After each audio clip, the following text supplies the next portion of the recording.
Bismillahirrahmanirrahim. Bismillahi wa bihamdihi. Assalamualaikum warahmatullahi ta'ala wabarakatuh. Innal hamdalillahi nahmaduhu wa nasta'inuhu wa nastaghfiruhu wa na'udzu billahi min shururi anfusina wa min sayyiati a'malina. May yahdihillahu fala mudilla lahu wa may yudlilhu falan tajida lahu waliyyan mursyida. Wassalatu wassalamu ala al-mab'uthi rahmatan lil alamin sayyidina Muhammad wa ala alihi wa sahbihi ajma'in, amma ba'd. Alhamdulillah, puji syukur kehadirat Allah Subhanahu wa taala.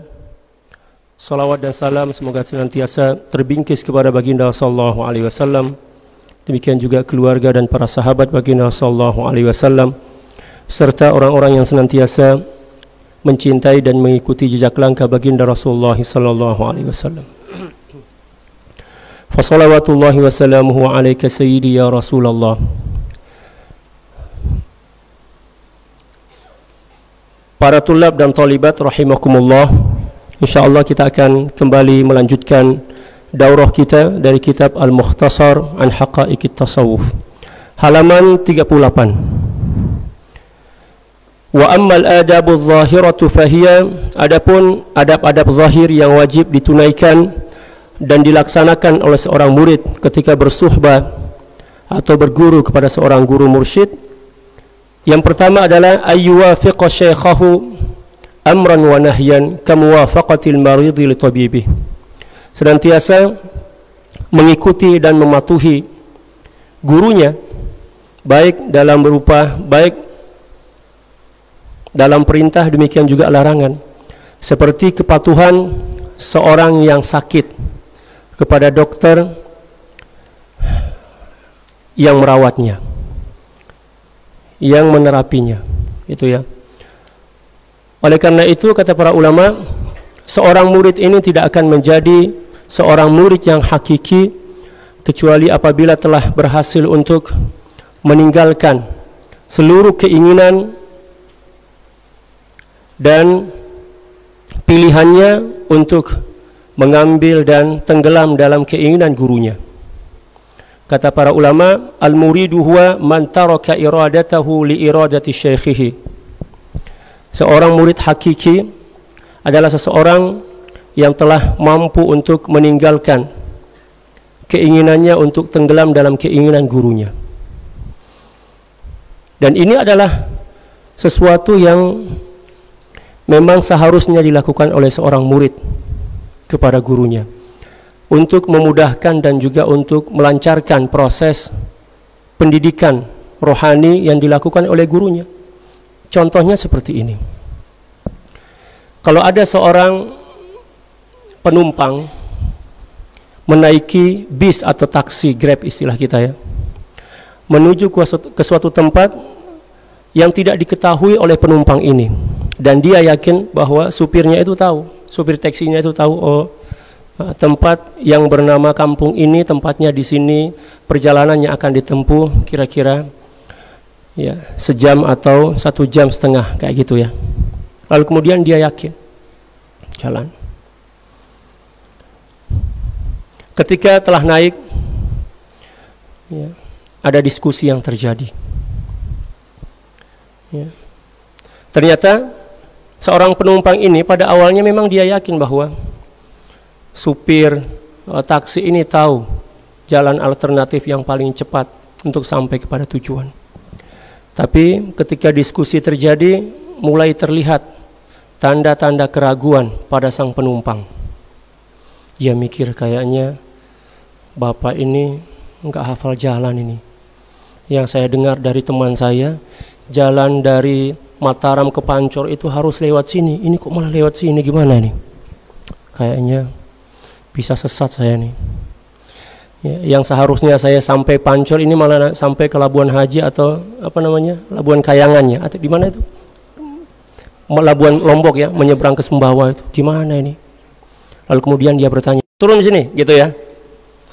Nah, demikian juga seorang murid kepada gurunya, kalau banyak ngomong, banyak tanya, tidak akan sampai pada tujuan. Oleh karena itu sebelum memilih guru, pilihlah guru yang betul-betul syarat-syaratnya terpenuhi. agar keyakinan kita itu terikat dalam hati. Gitu ya. Jangan banyak ngomong. Man qala li syaikhihi lima la yufliha abada. Ikuti aja. Mustahil seorang guru mursyid itu mengajak muridnya untuk melakukan maksiat kepada Allah. Tapi terkadang guru ini karena dia ingin agar muridnya ini cepat sampai, dia mengambil jalan alternatif yang mungkin tidak diketahui oleh muridnya. Walaupun muridnya ini banyak baca kitab. Tapi yang paling paham, ya kan, keberkahannya beda gitu ya. Allah. Yang kedua, ayaltazimas sakinata wal waqar fi majlisihi. Senantiasa menampilkan ketenangan dan juga wibawa di majelis gurunya. Jangan celingak-celingu, jangan sambil berajar di hadapan guru mursyid kita mainin polpen duk sambil, enggak boleh. Orang seperti itu tidak akan pernah memperoleh keberkahan dari gurunya. Allah. Para sahabat ketika berhadapan dengan baginda sallallahu alaihi wasallam, menghadiri majlis baginda sallallahu alaihi wasallam, disebutkan dalam hadis ka'anna fi ru'usihimut thair. Seolah-olah di atas kepala mereka itu ada burung. Maksudnya apa? Kalau goyang burungnya terbang, makanya mereka enggak goyang-goyang. Kalau kita sekarang gimana? Lihat jam, gimana ini lama sekali tuan guru nih. Ya jam berapa? Belum makan, ya kan? Ya, nggak boleh seperti itu. Sayyidil Imam Abdul Karim Al-Kushairi radhiyallahu taala an, apabila di hadapan guru beliau itu kayak batu membatu. Dengar aja. Ya, menundukkan mutriqar ras dengan khidmat. Itu ya.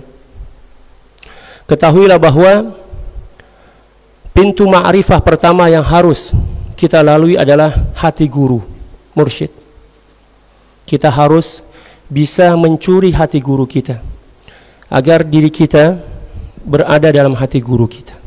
Makanya ya, Bapak Maulana Syekh memperoleh keberkahan yang sangat banyak dari guru beliau, yaitu Maulana Syekh Muhammad Hasan Al-Masyat radhiyallahu taala an, di mana beliau pernah bercerita seperti yang telah diriwayatkan ya dari guru-guru kita, bahwa Bapak Maulana Syekh itu radhiyallahu taala an ada di dalam hati Maulana Syekh Muhammad Hasan Al-Masyat. Setiap berdoa pasti ya Bapak Maulana Syekh tidak pernah dilupakan. Bahkan sebelum mendoakan diri beliau, yang didoakan pertama kali adalah Bapak Maulana Syekh. Itu menunjukkan bahwa seorang murid yang cerdik, yang pandai dan cerdas itu telah berhasil mencuri hati gurunya. Paham ya? Pintu kerohanian pertama yang harus kita lalui, pintu gerbang kerohanian yang pertama adalah hati guru kita. Apabila guru kita telah mencintai kita, karena kita mencintai guru kita, lalu kemudian menempatkan nama kita di dalam hatinya, karena kita menempatkan hati guru atau nama guru kita di dalam hati kita, maka akan terbukalah hadrah yang kedua. Hadrah atau gerbang yang pertama adalah hadratus syekh. Hadratus syekh. Setelah hadratus syekh terbuka dan kita diterima, adu ayataqatalu, hampir saling membunuh, sampai saling pukul lah. Karena apa? Rebutan itu bahasa Malaysia. Rebutan keringat baginda sallallahu alaihi wasallam. Kalau keringat kita nggak ada yang rebutan mengambil. Kalau keringat baginda sallallahu alaihi wasallam itu kan wangi, berkah. Ada cerita ya, seorang sahabat ini memiliki 2 istri. Kalian jangan senyum-senyum, satu aja belum punya udah senyum-senyum. Biasalah, istri ini saling bersaing kan, ya, untuk menaklukkan ya, hati suaminya. Kalau datang giliran kepada istri yang pertama, parfumnya diwangi-wangiin, pokoknya tampil beda lah, agar ya menang dalam persaingan. Istri yang kedua juga seperti itu. Lalu semua suami ini, seorang sahabat ini datang menjumpai baginda sallallahu alaihi wasallam, menghadiri majelis baginda sallallahu alaihi wasallam. Lalu kemudian beliau meminta keringat baginda sallallahu alaihi wasallam lalu disapukan. pulang ke rumah, bau wanginya itu nggak habis-habis, nggak hilang-hilang berhari-hari, Ya, sampai ke rumah istrinya, ini parfum siapa lagi yang dipakai ini? Kok baunya, wanginya beda, nggak hilang-hilang. Istrinya pakai parfum yang lebih wangi, nggak hilang, maksudnya nggak bisa disaing kayak gitu kan? Ternyata itu adalah keringat baginda sallallahu alaihi wasallam. Ya. Gitu ya. Lah, sendal baginda sallallahu alaihi wasallam saja sampai ke Sidratul Muntaha, apatah lagi yang lain. Ketika Nabi Musa dipanggil oleh Allah Subhanahu wa taala di Bukit Tursina untuk menerima wahyu, apa firman Allah Subhanahu wa taala kepada Sayyidina Musa? Fakhla'na 'alaik innaka bil wadil muqaddas tuwa. Lepaskan sandal Anda sedang berada di Bukit Tursina, tempat yang suci. Anda enggak boleh pakai sandal di sini. Tapi ketika baginda sallallahu alaihi wasallam naik Isra dan Mi'raj, ini ternyata bulan Rajab ya, baru ingat. Baginda sallallahu alaihi wasallam tetap memakai sandal baginda sallallahu alaihi wasallam, bukan hanya di Sidratul Muntaha, akan tetapi sampai pada fakana qaba qausaini au adna. Paham ya? Dan orang yang bisa mengikuti baginda sallallahu alaihi wasallam untuk mencapai kesempurnaan, ya, ma'rifah kepada Allah Subhanahu wa taala sesuai dengan maqam kewalian, adalah orang yang memiliki hubungan istimewa dengan baginda sallallahu alaihi wasallam. Mencintai baginda sallallahu alaihi wasallam, ya, lebih besar. Cintanya kepada baginda sallallahu alaihi wasallam lebih besar dibandingkan cintanya kepada selain baginda sallallahu alaihi wasallam. Baginda sallallahu alaihi wasallam bersabda, kama qala sallallahu alaihi wasallam, la yu'minu ahadukum hatta yakuna Allahu wa rasuluhu ahabba ilaihi mimma siwahuma. Di dalam riwayat yang lain, min waladihi wa walidihi wan nasi ajmain. Tidak akan sempurna iman salah seorang di antara kalian kecuali cintanya kepada Allah dan kepada baginda Rasulullah sallallahu alaihi wasallam melebihi, ya, lebih besar dibandingkan cinta kepada yang lain, hatta anak, istri, orang tua, harta dan lain sebagainya. Sayyidina Umar pernah mengungkapkan rasa cintanya kepada baginda sallallahu alaihi wasallam, ya Rasulullah inni uhibbuk. Ya Rasulullah, saya mencintai Anda. Ya.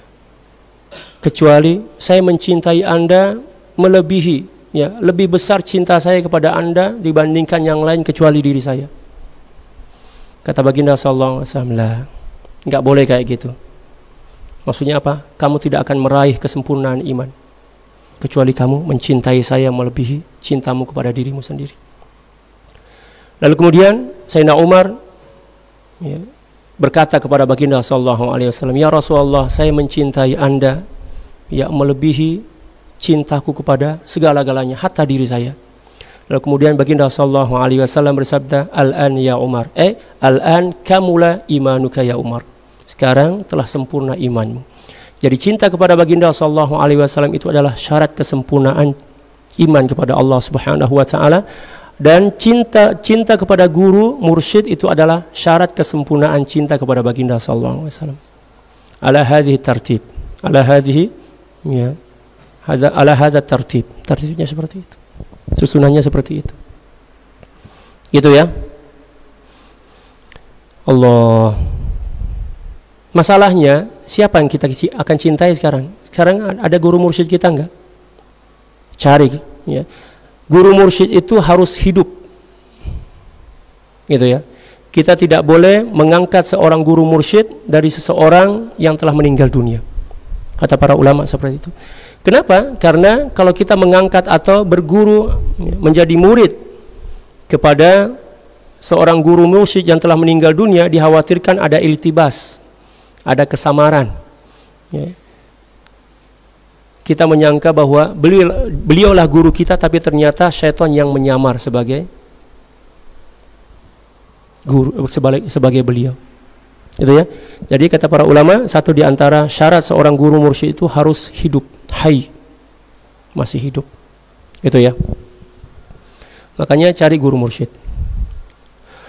Yang keempat, dawamu huduri majalisihi, senantiasa rajin menghadiri majelis-majelis guru kita. Dimanapun guru kita menghadiri majelis, kita harus datang apabila kita ada kesempatan dan kemampuan. Disebutkan dalam beberapa kitab, seorang ulama dan guru mursyid ketika beliau datang ke kampung muridnya sudah pulang belajar, selesai belajar kan, pulang kampung. Lalu kemudian berita kedatangan guru si murid ini sampai ke telinganya. Ya, tapi karena si murid ini sibuk menjaga ibunya yang sedang sakit, sehingga nggak sempat menghadiri majelis guru mursyidnya. Lalu setelah guru mursyidnya kembali pulang ke rumah, dan si murid ini ada kesempatan untuk menziarahi gurunya dan meminta maaf setelah ibunya sembuh. Syekh, saya minta maaf. Ya, dulu saya nggak sempat mendatangi Anda, menziarahi Anda ketika Anda ada pengajian di kampung kami karena saya sibuk ya, menjaga ibu saya. Kata beliau, kamu memperoleh keberkahan ilmu tetapi tidak memperoleh keberkahan kamu memperoleh keberkahan hidup tetapi kamu tidak memperoleh keberkahan ilmu. Ibumu itu adalah ya, ibu jasadmu dan saya adalah ibu dan ayah ruhmu. Seharusnya kan datang aja sebentar kan, walaupun sebentar. Jadi ziaratus syekh tiryakun mujarrab, kata para ulama. Menziarahi guru mursyid itu adalah obat yang sangat mujarrab untuk menyembuhkan penyakit-penyakit hati kita. Gitu ya. Jangan terlalu serius.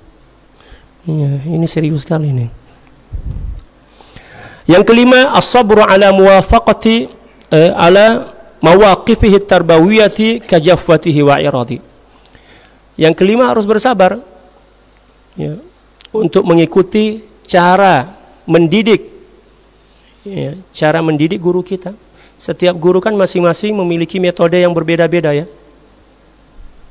Ada di antara guru ketika mentarbiyah muridnya itu bukan dengan cara duduk bersilah kayak kita ini, tapi dengan cara yang lain, seperti yang dilakukan oleh Bapak Maulana Syekh radhiyallahu taala an kepada tuan guru kita almarhum Tuan Guru Haji Muhsin Makbul. Enggak belajar kayak kita seperti ini. Koordinator wirid khusus dulu kan enggak belajar. Makanya kata beliau kepada murid-murid beliau ketika itu, dia ini enggak belajar kayak kalian.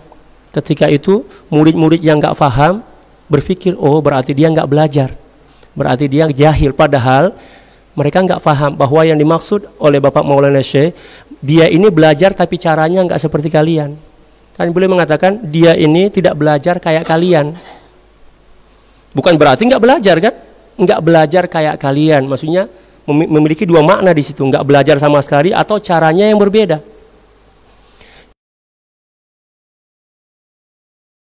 Dengan cara duduk bersilah, tetapi dengan cara berkhidmat. Berkhidmat. Itu ya.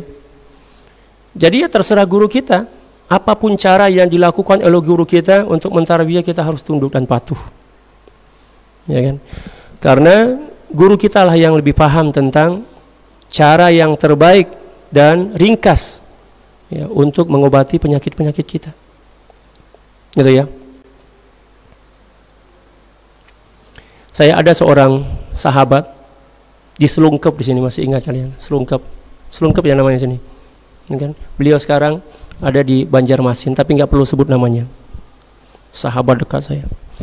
Beliau itu kalau sakit perut, mohon maaf ya, mencret istilah kita ya. Orang kan takut makan mangga, makan nangka, betul nggak? Beliau tidak.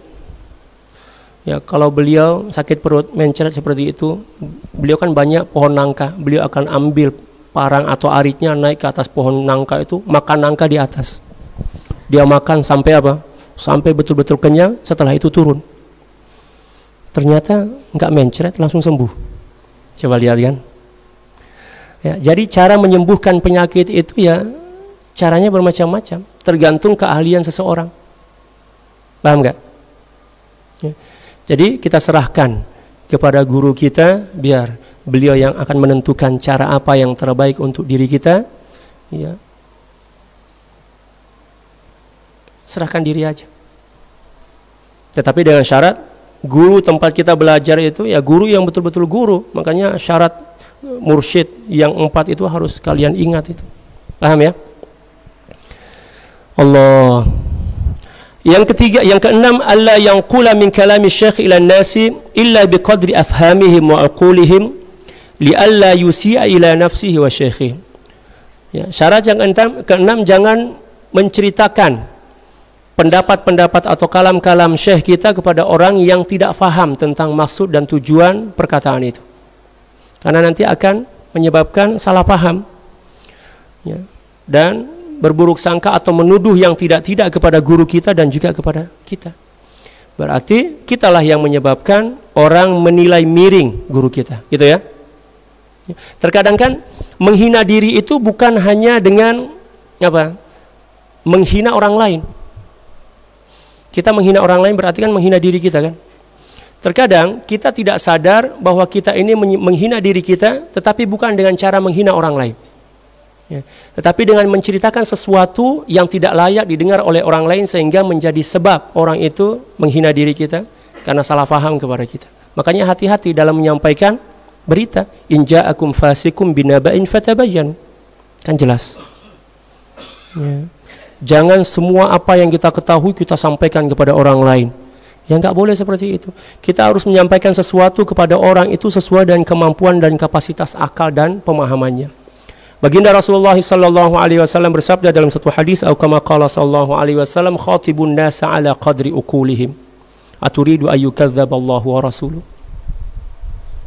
Ya, sampaikanlah kepada manusia, kepada orang sesuai dengan kemampuan, kapasitas, kemampuan mereka untuk memahaminya, agar Allah Subhanahu wa taala dan baginda sallallahu alaihi wasallam ya, tidak didustai, tidak diingkari.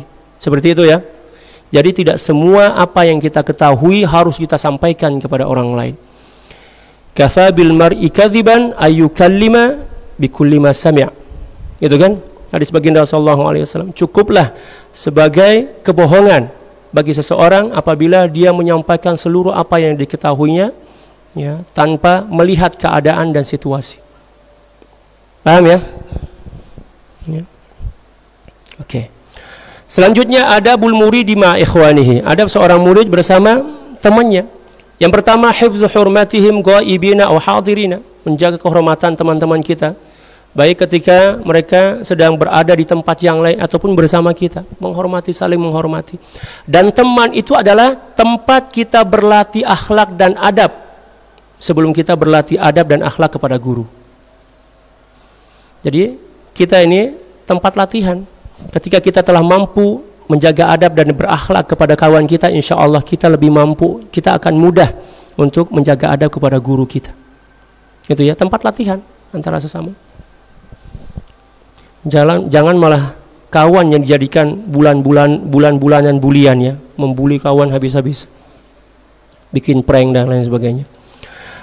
Nasihatuhum bi ta'limi jahilihim wa irsyadi dhallihim. Demikian juga senantiasa memberikan nasihat, mengajar ikhwan kita yang tidak seberapa paham, tidak terlalu paham, enggak terlalu paham seperti itu. Ataupun yang sesat, misalnya melakukan dosa, ya mungkin karena dia enggak tahu, mungkin dia sedang bad mood ya, nah, kita nasihati dengan baik. Gitu ya. Jangan malah ditambah-tambahin, memang kamu ahli neraka ini. Ya kan? Nauzubillah. Jadi kata para ulama, para aulia, saya lebih menyayangi para pendosa yang ingin kembali kepada Allah dibandingkan orang-orang yang taat yang mendekati Allah dengan rasa bangga karena ibadahnya. Paham ya?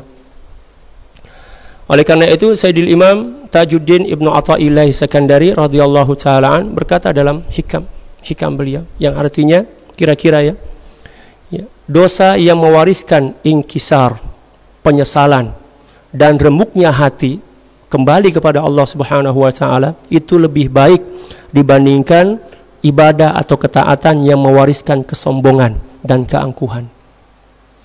Dan salah satu di antara tanda bahwa amal ibadah kita diterima oleh Allah Subhanahu wa taala adalah apabila ibadah itu berhasil semakin mengangkat dan menambah sifat tawadhu kita kepada Allah dan juga kepada sesama makhluk. Kalau ada orang yang ibadah dan ilmunya semakin bertambah tetapi sifat sombongnya juga semakin bertambah, maka tidak ada bedanya dia dengan iblis. Bedanya ya satu aja, dia manusia itu iblis. Iya kan? Itu ya. Tapi insya Allah nggak ada lah di sini. Semuanya baik-baik, soleh-soleh dan soleha. Amin. Ya Rabb. Allah. Fasyurutun nasih, dan syarat-syarat yang harus dipenuhi oleh orang yang memberikan nasihat antara sesama kita, sahabat, teman. Antakunan nasihatu sirran, memberikan nasihat itu sembunyi-sembunyi, enggak di hadapan orang lain, secara sir. Kalau guru kami dulu mengajarkan seperti ini. Kalau kita ingin memberikan nasihat kepada seseorang yang sedikit kelihatan orangnya ini agak kasar, agak ndablek lah kata orang Jawa. Paham ndablek enggak? Keras kepala. Caranya gampang. Ya, traktir dia makan bakso. Kenyangkan dulu perutnya, lalu kemudian puji-puji sedikit, setelah itu kasih nasihat. Insya Allah nasihat itu akan masuk. Bukan malah diteriak-teriakin, kamu nih nggak tahu diri, sudah dinasihatin malah ya, ngelunjak misalnya kan. Ya, bisir, dengan sir. Sirran, antakunan nasihatu sirran. Itu ya. Yang kedua, antakuna bilutf, dengan cara yang lemah lembut. Ya. Baginda sallallahu alaihi wasallam ketika menyampaikan nasihat kepada para sahabat radhiyallahu taala anhum, biasanya dengan sindiran tanpa menyebut nama sahabat yang dinasihati. Itu adab yang luar biasa. Kalau kita biografinya kita tulis. Ini adalah surat terbuka untuk si Fulan bin Fulan. Ya, alamatnya sekian, nomor HP-nya, nomor WA-nya semuanya. Saya menasihati Anda agar segera bertobat kepada Allah karena Anda ahli bid'ah. Terus Anda ahli apa? Antakuna bilasti'la'in. Ya, bukan dengan kesombongan dan merasa diri lebih hebat, lebih suci dibandingkan dirinya. Wa syurutul mansuh balan nasihat, terima aja. Jangan lihat orangnya siapa yang nasihat, tapi lihatlah nasihatnya. Unzur ila ma qal wa la tanzur ila man qal. Ya kan? Ambillah nasihatnya, enggak perlu lihat orangnya. Gitu kan? Kalau kita kan milih-milih, ini yang kasih nasihatnya siapa ini? Tuan guru, kiai, gus atau apa ini? Kalau tuan guru, kiai, oke. Tapi kalau dilihat amak kangkung ini, enggak bisa ini, enggak bisa. Wa na'udzubillah.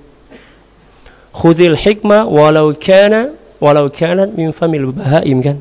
Ambillah hikmah itu walau dari mulut. Ya. Jangan milih-milih. Ayyashkuran nasih. Selanjutnya berterima kasih kepada orang yang memberikan nasihat. Orang memberikan nasihat kepada kita berarti dia cinta, dia sayang kepada kita. Ya kan? Ya, dia peduli kepada kita. Dan berterima kasih kepada orang yang memberikan nasihat, hukumnya wajib. Baginda sallallahu alaihi wasallam bersabda, atau kama qala sallallahu alaihi wasallam, yang diriwayatkan oleh Imam Muslim, lam yashkurillaha man lam yashkurin nas. Seseorang tidak akan mampu berhasil untuk bersyukur kepada Allah Subhanahu wa taala kecuali setelah berterima kasih kepada orang-orang yang telah berjasa kepadanya. Dan orang yang paling berjasa dalam hidup kita adalah orang yang selalu memberikan nasihat kepada kita. Itu ya. Jangan malah digosipin, sudah kasih nasihat malah digosipin. Wa ayyutabbiqan nasiha, mengamalkan apa yang dinasihatkan. Ya, nasihatnya harus diamalkan. Jangan hanya ditulis di diari kita, dikenang tapi enggak diamalkan. Selanjutnya at-tawadhu'u lahum qadri imkan id sayyidul qaum khadimuhum. Masyaallah. Demikian juga selanjutnya bersifat tawadu. Man tawadha'a lillahi rafa'ahu Allah, kata baginda sallallahu alaihi wasallam. Wa man takabbara lillah Allah. Nauzubillah. Barang siapa yang bersifat tawadu kepada sesama karena Allah Subhanahu wa taala, Allah telah mengangkat litahqiq ya. Jawab syarat man. Ya, pasti Allah Subhanahu wa taala telah mengangkat derajatnya. Tapi kalau sombong, diinjak-injak. Maksudnya akan direndahkan oleh Allah. Gitu ya. Wal insafu ma'ahum, dan insaf. Insaf itu maksudnya adil. Ya kan? Wa khidmatuhum biqadri imkan, dan juga berkhidmat kepada kawan kita. Ya. Id sayyidul qaum khadimuhum, karena pemimpin dari suatu kaum adalah orang yang paling banyak berkhidmat kepada kaum itu. Jadi yang jadi pemimpin itu sebenarnya bukan bos, tapi orang yang paling banyak berkhidmat kepada orang lain. Makanya baginda sallallahu alaihi wasallam enggak bosan-bosan, enggak capek-capek berkhidmat kepada para sahabat. Setiap malam baginda sallallahu alaihi wasallam keliling di kota Madinah melihat siapa di antara sahabat yang kelaparan, yang kedinginan, yang sakit, seperti itu berkhidmat. Baginda sallallahu alaihi wasallam bukan hanya memberikan memerintah, tetapi baginda sallallahu alaihi wasallam turun ke lapangan. Masih ingat ya ketika penggalian Khandak, pada perang Khandak itu kan, baginda sallallahu alaihi wasallam juga turun gali. Ya, contohnya ya kayak amit kita kan, hafizahullah wa ra'ah, luar biasa beliau. Ya, orang gotong royong malah lebih rajinan beliau dibandingkan kita, yang kita ngangkatnya sedikit-sedikit, beliau sudah naik ke atas. Gerakannya luar biasa, energi kan. Makanya Allah Subhanahu wa taala berkahi kehidupan beliau. Ya, fil harakah barakah kata para ulama. Ya, dalam gerakan, bergerak itu membawa keberkahan. Beliau luar biasa. Saya berjumpa ketemu dengan beliau itu tahun 99. Wajah beliau, tubuh beliau, ya, semuanya hampir sama 100% dengan sekarang. Ketika saya ketemu dulu tahun 99. Energiknya luar biasa. Sehat luar biasa. Enggak peduli panas, hujan, kalau pengajian, kalau kita kan gampang, tolong di cancel aja ya pengajian kita ini, soalnya hujan di sini. Kalau beliau tidak. Luar biasa. Alhamdulillah kita masih memiliki guru-guru yang hebat, yang bukan hanya pintar ngomong, tetapi ya, turun ke lapangan, mencontohkan, memberikan contoh. Itu contoh yang terbaik. Lisanul hal khair ahsanu afsahu min lisanil maqal. Itu ya, luar biasa. Radhiyallahu ta'ala anhu anil jami'. Selanjutnya husnul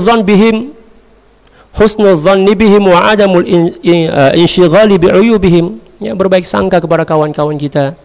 Demikian juga jangan sibuk ya, menceritakan, mencari-cari, memburu aib orang lain, apatah lagi saudara-saudara kita, teman-teman seperjuangan kita. Kalian di sini bersaudara. Kita semua bersaudara. Innamal mu'minuna ikhwah fa aslihu baina akhawaykum. Seperti itu ya. Ya. Qabulu uzrihim idza i'tadharu. Ya, memaafkan ketika mereka ya meminta maaf. Gitu ya. Jangan malah bilang, oh, saya maafkan Anda dengan satu syarat. Traktir saya makan bakso dulu. Islahu dzata bainihim idza ikhtalafu wa ikhtasamu. Ya, mendamaikan ketika terjadi silang pendapat, pertengkaran, bukan malah ngompor-ngomporin. Ya kan, biasanya kan kita malah ngompor-ngomporin itu. Ya, gimana? Iya, memang dia seperti itu dari dulu saya kenal sampai sekarang sama aja sikapnya itu. Wah, ini apa itu, mau dibilang apa itu? Ad-difa'u anhum idza uzu ya wantuhikat hurumatuhum. Demikian juga memberikan pembelaan kepada mereka ketika mereka disakiti. Pembelaan juga harus dengan adil, bukan dengan menyakiti. Ya, satu di antara cara kita membela kehormatan sahabat kita, ya kita terangkan kepada orang-orang yang ya, mencari-cari atau ya, memfitnah, ya, kita terangkan berita yang sebenarnya, gitu ya. Jangan malah ya, dikompor-komporin, ataupun kita membela atau memberikan dukungan kepada kawan kita tapi dengan cara berbohong. Oh, enggak boleh, gitu ya. Al-ghayatu la tubarrir wasilah. Ingat itu ya. Ya, tujuan tidak menghalalkan semua cara. Tujuan kita bagus untuk membela kawan kita, tapi jangan dengan berbohong. Itu ya. Al-ghayatu la tubarrir wasilah. Itu harus diingat, itu kaidah-kaidah yang pendek-pendek kayak gitu. Jangan hanya WhatsApp kawan kalian yang kalian ingat. Alla yatluba riyasata wa taqadduma alaihim lianna talibal wilayati la yuwalla. Allah. Ya, jangan berharap menjadi pemimpin di kalangan mereka. Kalau bukan saya yang jadi imam, pokoknya saya nggak mau sholat di sini. Wah, ya udah sholat aja di kamar. Misalkan. Ya, kalau bukan saya yang membawa acara, pokoknya batal acara malam ini. Loh, Anda siapa ini? Nggak boleh seperti itu. Nah, bahkan kita diajarkan oleh baginda sallallahu alaihi wasallam itu untuk dalam hal-hal keduniaan dahulukan orang lain. Dalam hal-hal keakhiratan dahulukan diri kita. Al-itharu fil ibadah mamnu', mendahulukan orang lain dalam hal-hal kebaikan. Dalam kebaikan itu dilarang. Tapi kalau hal-hal yang berkaitan dengan keduniaan malah disuruh. Makanya baginda sallallahu alaihi wasallam ketika makanan dihidangkan, baginda sallallahu alaihi wasallam bagi-bagiin dulu. Para sahabat sudah makan, baru baginda sallallahu alaihi wasallam makan. Kalau kita gimana? Kenyang dulu, kalau ada sisanya baru ya bagilah. Allah, ya muskilah kabira. Selanjutnya al-ilmu. Jadi ketika kita setelah mengetahui dan berjumpa dengan seorang guru, maka yang perlu dan wajib kita persiapkan untuk diri kita adalah ilmu.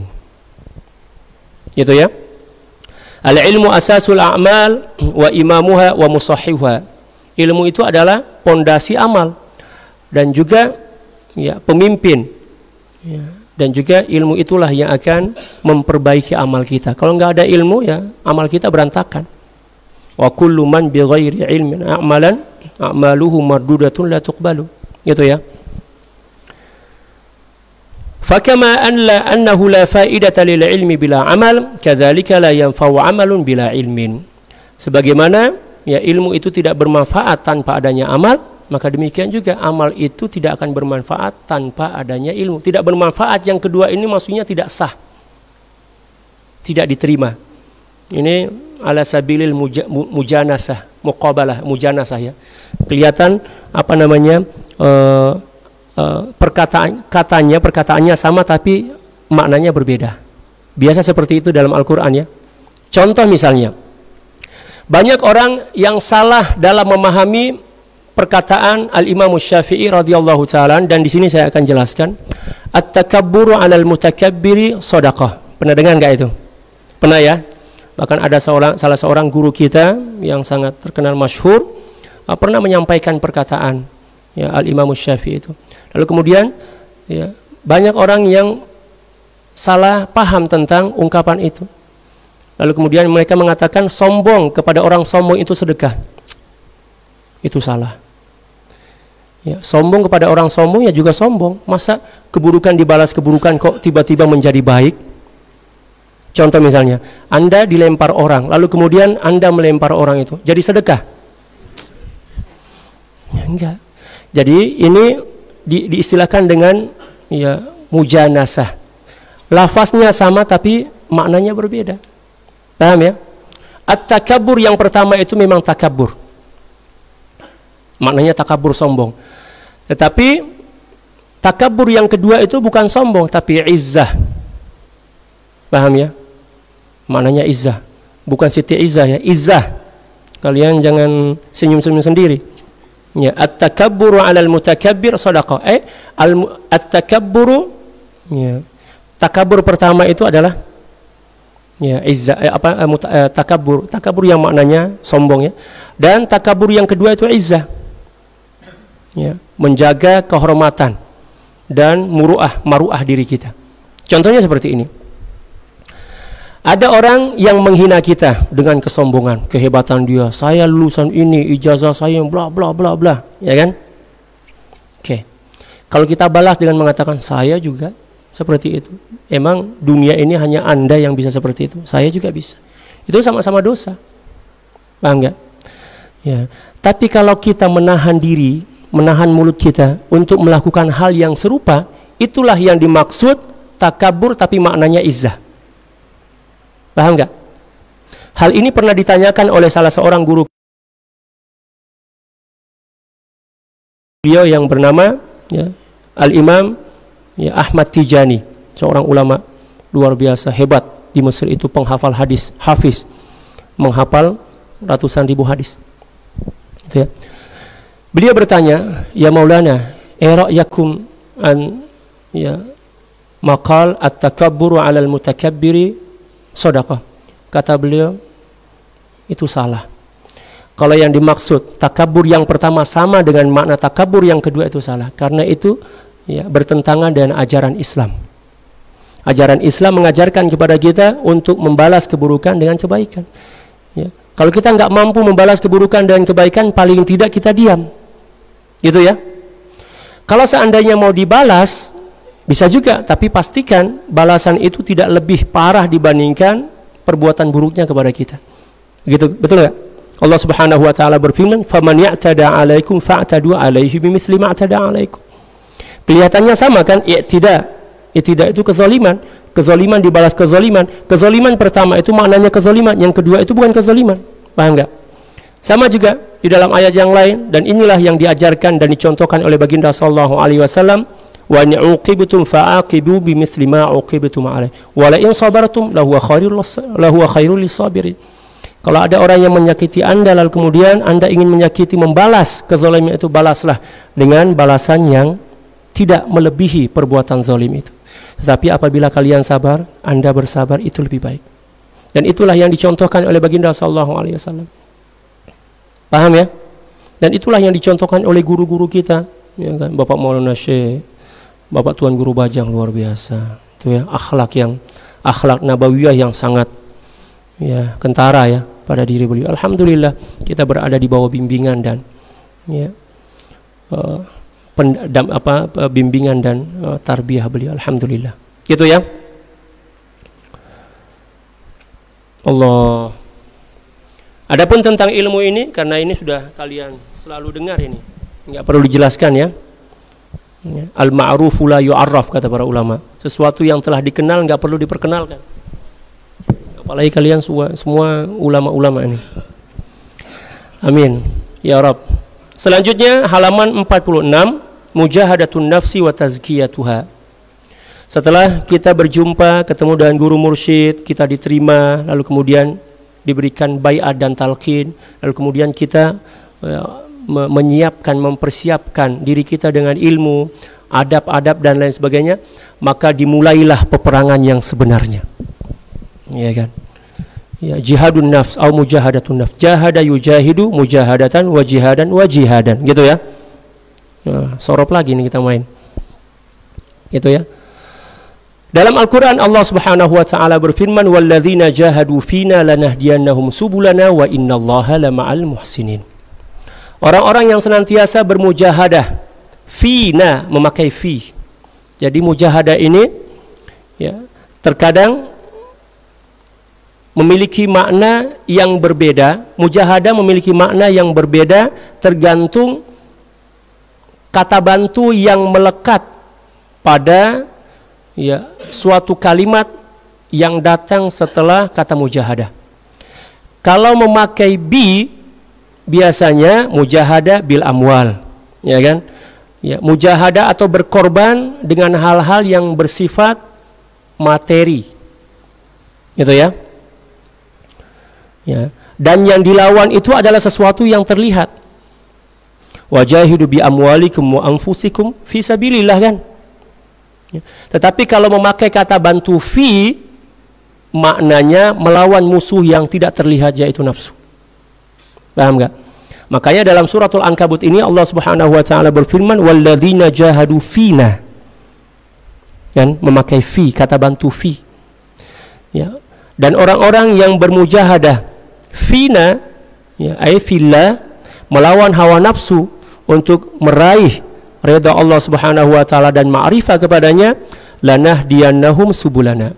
Maka pasti kami akan berikan petunjuk, jalan-jalan kemudahan untuk sampai kepada kami. Wa innallaha lama'al muhsinin. Dan sesungguhnya Allah Subhanahu wa taala senantiasa membersamai orang-orang yang muhsin. Apa ini maksud orang-orang yang muhsin?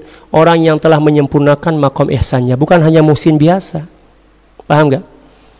Makanya kata mujahadah dalam ayat ini berhubungan erat, berhubung kait bahasa Melayunya dengan makomul ihsan. Paham ya? Sayyidul Imam Ibnu Athaillah Sakandari radhiyallahu taala an berkata, man asyraqat bidayatuhu ay bil mujahadah, asyraqat nihayatuhu bil musyahadah. Barang siapa yang di awal langkahnya melawan hawa nafsu dengan bersungguh-sungguh, ya, bermujahadah dengan melakukan rukun mujahadah yang saya sebutkan kemarin, kan, qillatul ta'am, qillatul kalam, qillatul manam, qillatul anam. Pasti akan sampai kepada kesempurnaan ma'rifah. Asyraqat nihayatuhu bil musyahadah. Pasti hatinya penuh dengan cahaya, penuh dengan asrar, penuh dengan nafahat rabbaniyah yang dilimpahkan oleh Allah, yang ditumpahkan oleh Allah Subhanahu wa taala sebagai hadiah karena dia telah bermujahadah melawan hawa nafsu. Itu ya. Yang paling berat itu melawan hawa nafsu. Ketika para sahabat dan baginda sallallahu alaihi wasallam baru pulang dari perang Badar ya. Baginda sallallahu alaihi wasallam bersabda, "Raja'na minal jihadil asghari ila jihadil akbar." Kita ini baru pulang dari jihad kecil ini. Para sahabat kaget, oh berarti ada yang lebih dahsyat dibandingkan perang Badar ini. Padahal perang Badar itu luar biasa kan. Persenjataan para sahabat sangat sederhana, lalu kemudian sedang puasa, itu kan luar biasa. Panas. Itu sudah luar biasa. Tapi ternyata baginda sallallahu alaihi wasallam mengatakan raja'na minal jihadil asghari ila jihadil akbar. Para sahabat bertanya, jihad apa itu ya Rasulullah yang lebih hebat, yang lebih dahsyat? Jihadun nafs, melawan hawa nafsu. Paling berat. Ya kan? Kalau ingin berhasil melawan hawa nafsu, lakukan rukun mujahadahnya, 4 itu. Tapi kalau kalian qillatul ta'amnya kayaknya nggak perlu, yang sudah kordo-kordo ini. Udah kurus-kurus ya. Tapi mungkin ngirit, gitu kan? Atau memang insya Allah kita tetap berbaik sangka sedang bermujahadah. Amin. Lanahdiyannahum subulana. Ya. Jadi mujahadah ini kata para ulama, barang siapa yang menyangka bahwa dia mampu meraih kesempurnaan ma'rifah kepada Allah tanpa melalui mujahadah, itu adalah khayalan dan lamunan di siang bolong. Gitu ya. Allah. Ta'riful mujahadah. Nanti kalian bisa baca itu. Ya. Kita langsung ke hukmuha. Hukum melawan hawa nafsu. Tazkiyatun nafsi fardu. Tazkiyah atau membersihkan, mensucikan hati dengan mujahadah, hukumnya fardu ain. Seperti yang telah kami terangkan ya sebelum ini. Qala Syekh Abdul Ghani An-Nabulsi radhiyallahu ta'ala wa rahimahullah, al-mujahadatu fin nafsi ibadatun wa la tahsulu li ahadin illa bil ilmi wa hiya fardu ainin ala kulli mukallafin. Mujahadah melawan hawa nafsu itu adalah ibadah. Ya, menyakiti hawa nafsu itu adalah ibadah. Dan menyakiti hati orang itu adalah dosa. Ya. Wala tahsulu, dan mujahadah ini tidak akan berhasil diraih li ahadin oleh seseorang illa bil ilmi. Berarti harus ada ilmu. Kalian ingat ya, cerita tentang seseorang yang ahli ibadah, Barsiso kalau nggak salah namanya ya, yang ibadahnya masya Allah luar biasa ya, tapi bodoh dan tolol, nggak mengaji, itu kan ibadahnya luar biasa. Pada akhirnya ya jatuh juga. Makanya segala amal harus didasari dengan ilmu. Gitu ya, belajar. Jangan hanya zikir aja. Loh, si fulan kok enggak datang ke ma'had ini, sedang zikir Ustaz. Zikir apa itu? Zikir dengan HP-nya. Jangan, ilmu dulu. Ya. Makanya rajin-rajin, alhamdulillah guru-guru kita semua ya senantiasa hadir untuk mengajar kita, alhamdulillah. Itu ya. Selanjutnya tariqatul mujahadah. Halaman 47. Wa awwalu marhalatin fil mujahadati adamu ridal mar'i an nafsihi. Allah. Dan tingkatan pertama dalam melawan hawa nafsu adalah tidak setuju terhadap kehendak hawa nafsu. Kami dulu diajarkan oleh guru-guru kami bermujahadah. Salah satu metode yang diajarkan adalah seperti ini. Dulu ketika kami ditarbiyah oleh guru kami radhiyallahu taala, Maulana Syekh Yusuf Al-Hasani radhiyallahu taala wa anil jami'. Kami dilatihnya seperti ini. Kalau kalian mungkin, tapi bukan kalian lah, kalau orang lain mungkin kabur itu. Subuh-subuh sudah dipanggil ke rumah beliau. Sultan ta'al hina. Datang. Apa yang beliau perintahkan kepada kami? Suruh bersihkan rumah. Padahal rumah itu nggak kotor loh. Coba kalian. Apa nggak gerutu hati kita? Suruh ini bersihkan. Ya, kaca jendela itu.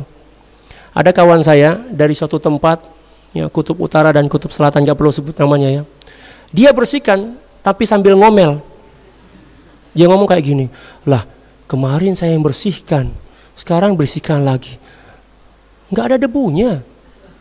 Saya dengar, saya lihat betul juga ya. Tapi saya nggak nimpalin dalam hati, saya bilang, nggak kotor. Tapi dia tetap kerja. Tiba-tiba guru kami itu muncul. Padahal kita nggak tahu beliau akan datang apa. Itu tiba-tiba muncul. Beliau mengatakan, sudah bersih ya? Ya, beliau ngomong kayak gitu. Sudah bersih kan? Itu nyindir itu. Nyindir. Maksud beliau, kamu jangan banyak ngomong, saya suruh bersihkan. Yang saya bersihkan itu hati kamu, bukan. Yang kamu bersihkan itu hati kamu melalui cermin itu. Paham nggak? Oke. Paham. Setelah itu mulai dari pagi nggak kasih sarapan. Kerja bersihkan rumah beliau besar 2 bersih. Padahal semuanya bersih. Ya kan? Sesekali beliau datang, gimana? Sudah lapar belum? Ya Syekh, alhamdulillah. Ya, ini tidak perlu tanya, lihat muka kami sudah lapar. Kata Syekh, oke, nanti makan. Kirain beliau mengatakan nanti makan akan dibelikan. Sudah jam 3 datang, beliau senyum-senyum kan. Kalau kita yang nggak tahu lah kita ngomong apa dalam hati kita. Oh kayaknya sudah waktunya sarapan ini. Nah, sudah jam 3 baru mau sarapan. Kata beliau, oke, kita sarapan sekarang, saya pun lapar ini. Oke, pergi beli makanan. Ya, kita nungguin duitnya kapan dikasih ini. Beliau kan langsung pergi kan. Oke, kita sarapan, pergi beli. Beliau pergi ke kamar beliau. Beliau nulis, beliau kan penulis. Produktif juga beliau. Ya, 30 menit kemudian beliau keluar. Gimana makanannya? Sudah dihidangkan belum? Belum. Loh, tadi kan katanya mau makannya, kenapa nggak pergi beli? Kata beliau, kata kawan-kawan, Syekh mau fish fulus ya. Pakai dulu duit kamu. Oke, kawan yang pakai duit itu kan gembira kan, berarti kan nanti akan diganti kayak gitu kan. Pakai duit kamu lah. Beli. Setelah makan kenyang, ditungguin. Loh, Syekh kok nggak manggil-manggil mau ganti duit kita ini? Biasalah mahasiswa kere kan.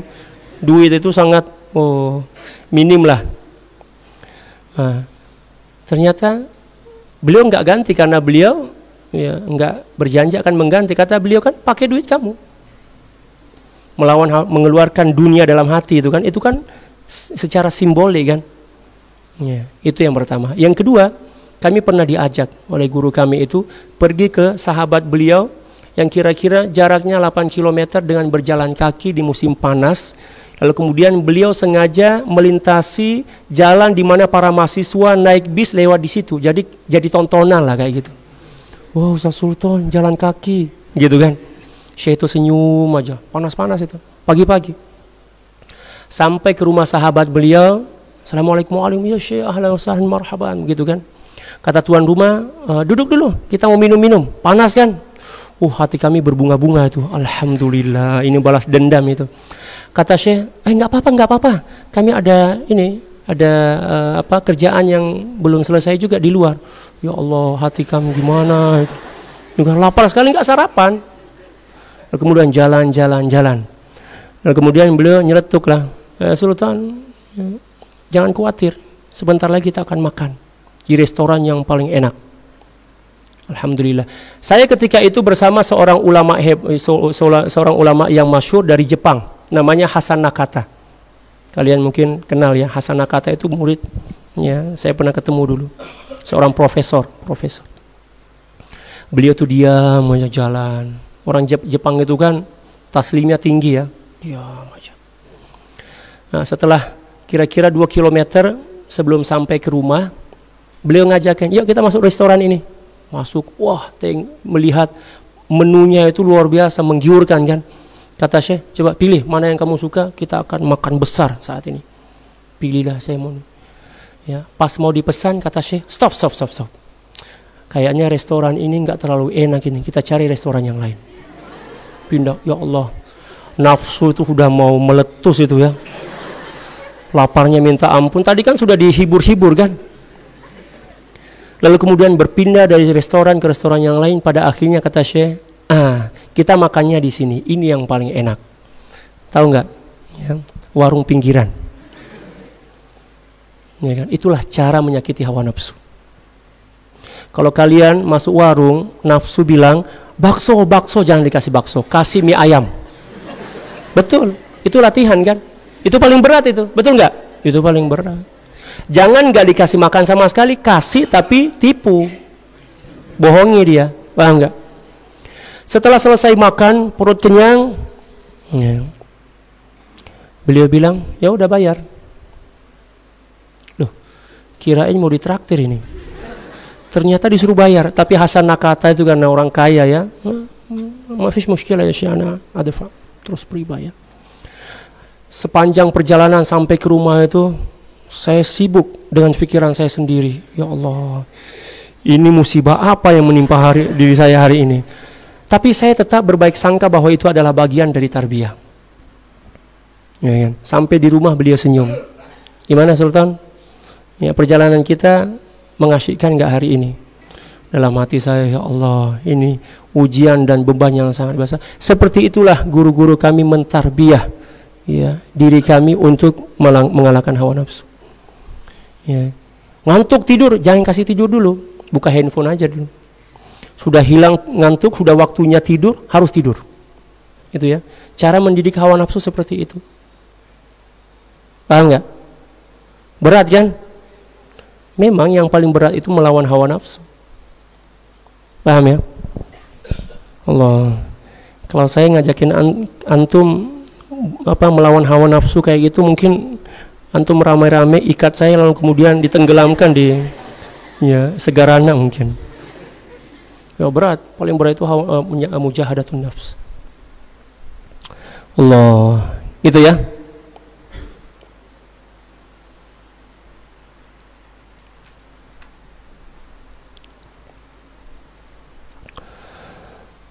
Wa imanuhu biwasfiha alladhi akhbara anhu khaliquha wa mubdi'uha. Demikian juga harus yakin dan beriman tentang ciri-ciri sifat nafsu yang telah disebutkan oleh Allah Subhanahu wa taala di dalam Al-Qur'an. Wa ma ubarri'u nafsi inna nafsa la ammaratun bisu illa ma rahima rabbi. Gitu ya sambungannya. Jadi hawa nafsu itu akan senantiasa mengajak kita untuk melakukan maksiat kepada Allah Subhanahu wa taala, kecuali apabila nafsu itu telah kita taklukkan, kita kalahkan dan diliputi rahmat dari Allah Subhanahu wa taala. Barulah nafsu itu akan berganti ya, menjadi hati, ruh, dan akan senantiasa membawa kita, mengajak kita kepada ketaatan yang tidak disertai dengan kepentingan hawa nafsu sedikit pun.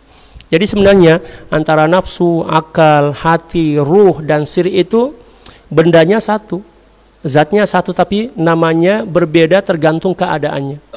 Gitu ya. Kalau nafsu kita cenderungnya hanya kepada hal-hal yang buruk, itulah nafsu ammaratun bisu.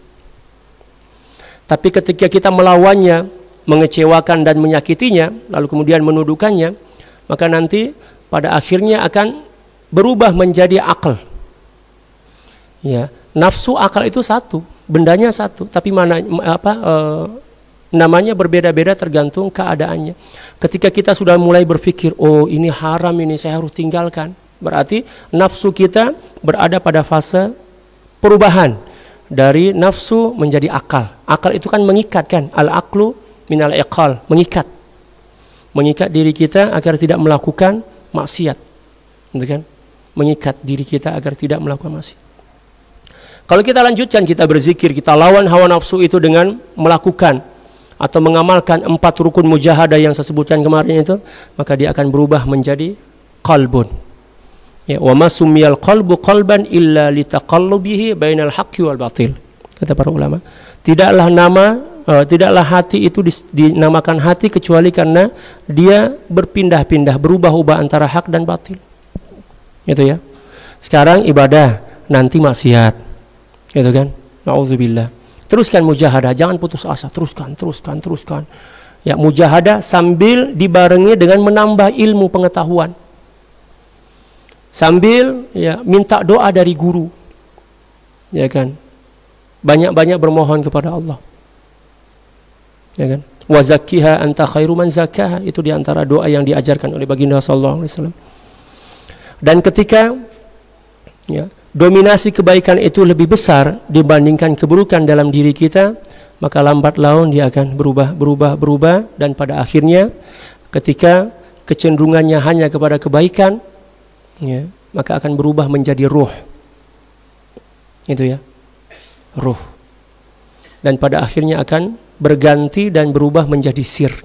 Ketika hati seseorang telah berubah menjadi sir, maka ketika itulah hati itu akan ya, dikunci ya, agar tidak memandang kepada dunia dan selain Allah. Paham ya? Berat sekali ya? Kayak berkerut dahinya. Enggak terlalu berat. Kita merasa berat karena kita jarang mendengarnya. Kalau orang zaman dahulu biasa aja.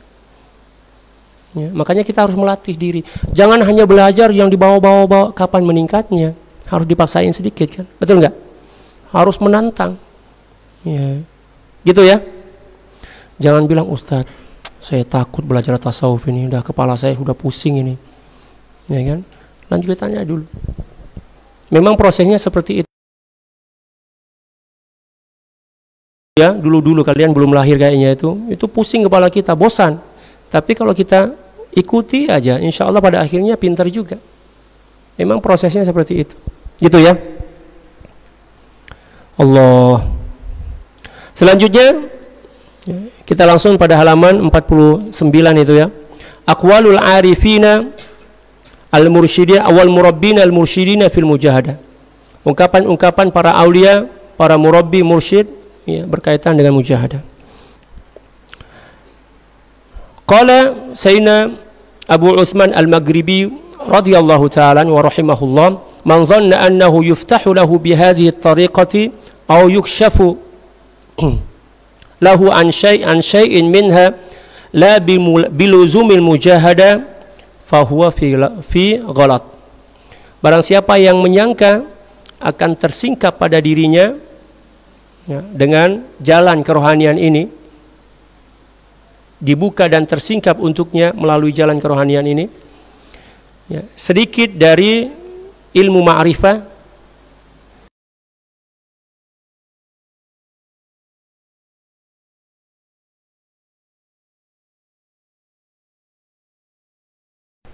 mencapai maqamul kashf, mukasyafah, kecuali melalui mujahadah, melawan hawa nafsu. Wa qala Abu Ali ad-Daqqaq radhiyallahu ta'ala an, man zayyana zahirahu bil mujahada hassanallahu sarairahu bil musyahada. Barang siapa yang menghiasi zahirnya dan mujahadah melawan hawa nafsunya, maka Allah Subhanahu wa taala akan mengindahkan sarairnya, sir-sirnya, hatinya. Ya, bil musyahadah, dengan pancaran ilmu ketuhanan. Itu ya. Setelah kita bermujahadah, barulah ya, kita membarengi dengan amal yang lain, yaitu az-zikr pada halaman 50. Zikir memiliki beberapa makna. Terkadang yang dimaksud dengan zikir itu adalah salat, yang dimaksud dengan zikir itu adalah bekerja, yang dimaksud dengan zikir adalah menuntut.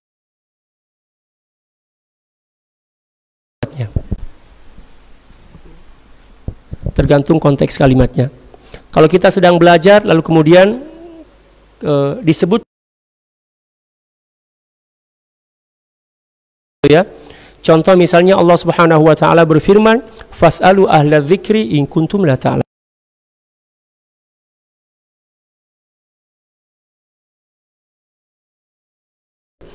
Kata para ulama, ya, tetapi yang dimaksud di situ adalah para ulama. Ya. Alasannya apa? Angqarinatis su'al, karena adanya pertanyaan. Fas'alu kan, bertanya. Ya. Walaupun ada di antara para ulama juga yang mengatakan bahwa ahli zikir di situ adalah para aulia. Dua-duanya boleh. Gitu ya. Allah. Adapun dalil tentang perintah berzikir ini banyak sekali dalam Al-Qur'an. Ya. Fazkuruni azkurkum. Ya, dan lain sebagainya kalian bisa baca sendiri. Dari sunnah-sunnah baginda sallallahu alaihi wasallam juga kalian bisa baca sendiri, halaman 54. Insyaallah kalian faham itu karena ini sudah selalu berulang dalam kitab-kitab para ulama. Halaman 55 juga aqwalul ulama billahi fi fadlil zikir, tentang keutamaan berzikir. Allah.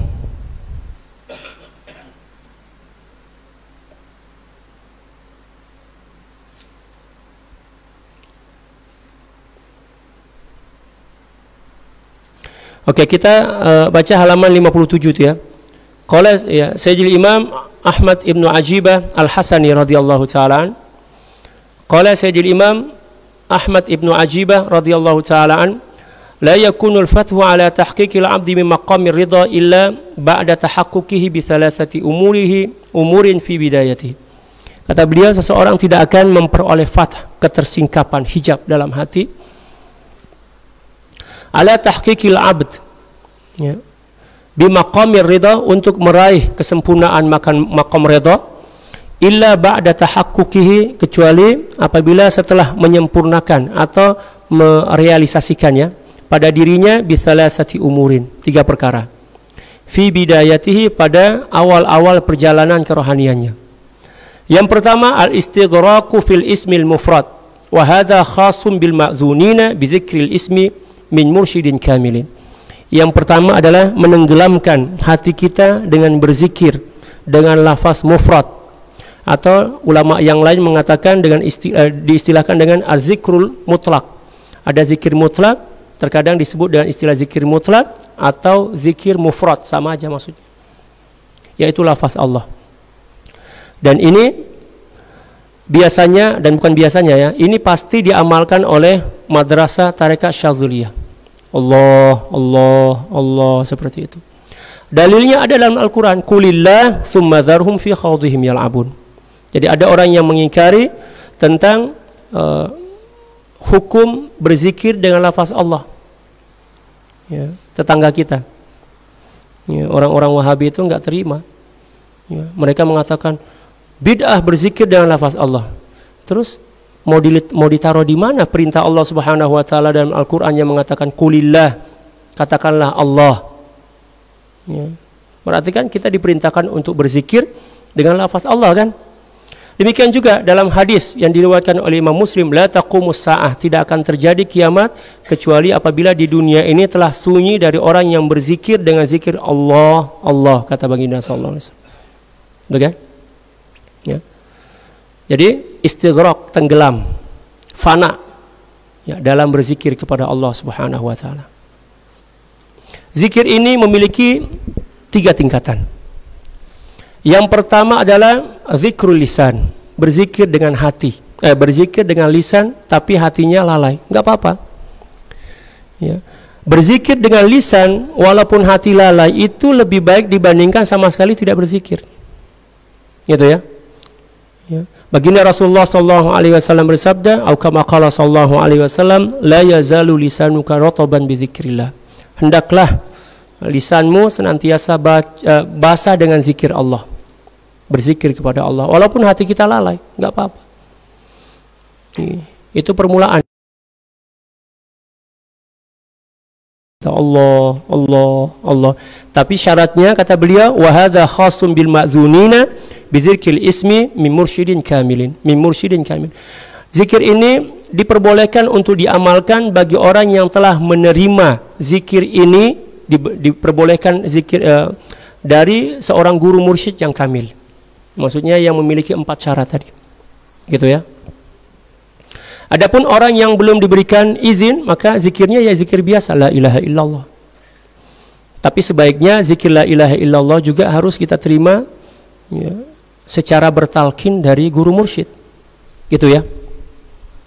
Yang pertama adalah zikrul lisan. Baginda sallallahu alaihi wasallam bersabda, la yazalu lisanuka rataban bi dzikrillah. Hendaklah senantiasa lisanmu basah dengan zikir kepada Allah walaupun hati kita lalai. Kita lanjutkan teruskan la ilaha illallah, Allah, Allah, Allah, Allah. Setelah kita istiqomah melakukannya, insya Allah Allah Subhanahu wa taala akan membawa hati kita untuk menuju kepada tingkat zikir yang kedua, yaitu zikrul qalb, berzikir dengan hati. Zikir itu sudah mulai menyusup ke dalam hati kita. Zikir yang pada awalnya di lisan masuk Allah, Allah. Sebelum itu lisan kita Allah, Allah, Allah, pikiran kita entah kemana-mana. Gitu ya. Pada akhirnya akan masuk. Mengapa zikir lisan itu nggak bisa langsung masuk ke dalam hati kita? Bukan karena zikir itu malas, tapi karena zikir itu terhalang oleh hijab-hijab maksiat dan dosa yang dilakukan oleh tubuh kita. Terhalang ya. Zikir yang di lisan itu nggak boleh masuk ke dalam hati karena apa? Terhijab oleh dosa-dosa yang dilakukan oleh zahir kita, mata kita jelalatan, main mata, ya kan? Telinga kita, mulut kita, nggak habis-habis, ya kan? Mengumpat, menceritakan keburukan orang lain, zikir nggak bisa masuk ke dalam hati. Tapi kalau kita istiqomah, ya, dan pengaruh dari zikir pada awalnya, pada permulaannya, ini bahasa Melayu ya, ya akan menimbulkan pengaruh panas pada diri kita, pada badan kita. Makanya ketika seseorang menerima talqin zikir dari seorang guru mursyid, lalu kemudian dia mengamalkan zikir itu, badannya panas. Jangan berhenti kalau badannya panas, kalau badan kalian panas. Itu sebagai tanda bahwa zikir itu sedang bereaksi. Ya, bereaksi ya. Ya, berproses membakar seluruh dosa-dosa dan hijab yang melekat pada tubuh kita. Ya kan? Teruskan, lanjutkan. La ilaha illallah. Semakin panas, semakin lawan. Allah, Allah kayak gitu. Dan diselingi dengan salawat agar tidak terlalu panas. Itu ya. Apabila hijab jasmani ini telah dilewati oleh zikir masuk ke dalam hati, maka akan berpindah kepada tingkatan yang kedua, yaitu zikrul qalb. Allah Subhanahu wa taala berfirman, "Ala bi dzikrillahi tatma'innul qulub." Ketahuilah bahwa sesungguhnya dengan berzikir kepada Allah hati menjadi tenang. Gitu ya. Tapi enggak cukup hanya memperoleh ketenangan hati, karena ketenangan itu makhluk bukan Allah. Betul enggak? Betul enggak? Ya. Jangan kayak orang awam. Ente berzikir ngapain ini? Saya berzikir agar hati saya tenang. Terus kalau hati Anda tidak tenang, Anda akan berhenti berzikir. Kalau Anda tidak bermasalah, Anda tidak akan berzikir kepada Allah. Lakukan zikir karena Allah. Allah mau kasih ketenangan, enggak kasih, ya itu urusan Allah. Ngapain kita melakukan amal karena makhluk? Paham enggak? Tenang atau ketenangan itu Allah atau makhluk? Kenapa kita jadikan ketenangan sebagai tujuan kita berzikir? Belajar ikhlas. Masa sudah umur 30-an, 50 tahunan kok enggak naik-naik, enggak meningkat ikhlasnya. Dari dulu pikirannya pahala surga, pahala surga, pahala surga, pahala surga. Itu aja yang difikirin. Kapan mikirin Allah? Kapan mengingat Allah? Melakukan amal karena Allah. Gitu ya.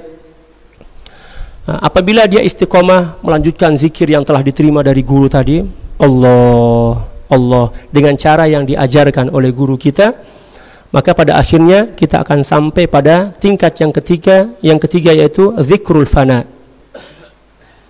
Ya. Zikir yang menyatu dengan jiwa kita, yang menyebabkan kita lupa selain Allah Subhanahu wa taala. Zikir itu memiliki dua makna. Makna pertama dari zikir adalah menyebut, dan itulah yang banyak kita amalkan. Dan makna yang kedua, berzikir itu mengingat. Banyak orang yang menyebut tapi tidak ingat. Paham enggak? Banyak orang yang menyebut Allah tapi enggak ingat. Berarti dia mengamalkan zikir makna yang pertama, yaitu menyebut Allah tapi tidak mengingat Allah. Itulah zikir lisan dan zikir qalbi. Ya. Nah, adapun peringkat atau tingkat yang ketiga, peringkat ketiga ya bahasa Melayu, adalah zikrul fana. Zikir yang menghancurkan seluruh rasa kewujudan kita. Paham enggak? Hati kita tidak mampu mengingat dua hal dalam satu waktu. Mampu enggak kalian ingat air ini dan ingat handphone dalam satu waktu? Enggak bisa. Hati kita hanya mampu mengingat satu hal dalam satu dalam satu waktu. Allah Subhanahu wa taala berfirman, "Ma ja'alallahu lirajulin min qalbaini fi jawfi." Allah Subhanahu wa taala tidak menciptakan dua hati dalam satu dada manusia. Maksudnya apa?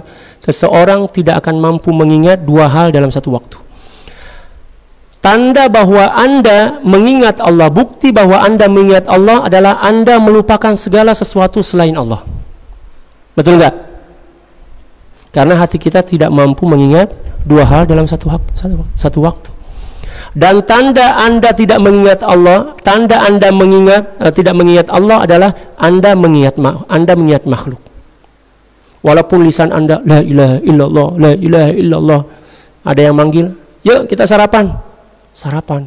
Oh, berarti Anda tidak berzikir dengan makna yang kedua, tapi Anda hanya berzikir dengan makna yang pertama, yaitu menyebut. Adapun orang yang tenggelam dalam kesempurnaan zikir, zikrul fana, maka itu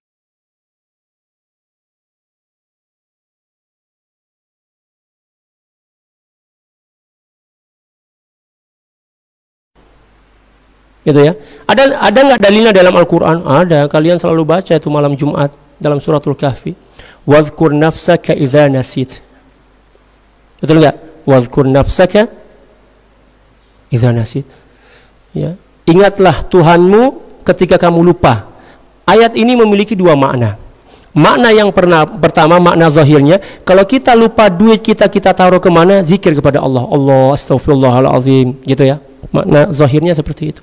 Tapi makna yang kedua, kata Sayyidul Imam Ibnu Athaillah Sakandari radhiyallahu taala an, adalah bahwa tanda Anda berzikir kepada Allah dengan zikir makna yang kedua adalah ketika Anda telah mampu melupakan segala sesuatu, hatta diri Anda sendiri. Karena kita tidak mampu mengingat dua hal dalam satu waktu. Kalau kita masih merasa diri berzikir, Anda tidak berzikir dengan zikir yang kedua. Paham nggak? Berat ya? Nggak berat kok. Yang berat itu rindu, gitu ya. Ini nggak berat. Tapi kalian nggak terbiasa aja mendengarnya, gitu ya. Nah, intinya sekarang adalah mencari guru mursyid. Oke?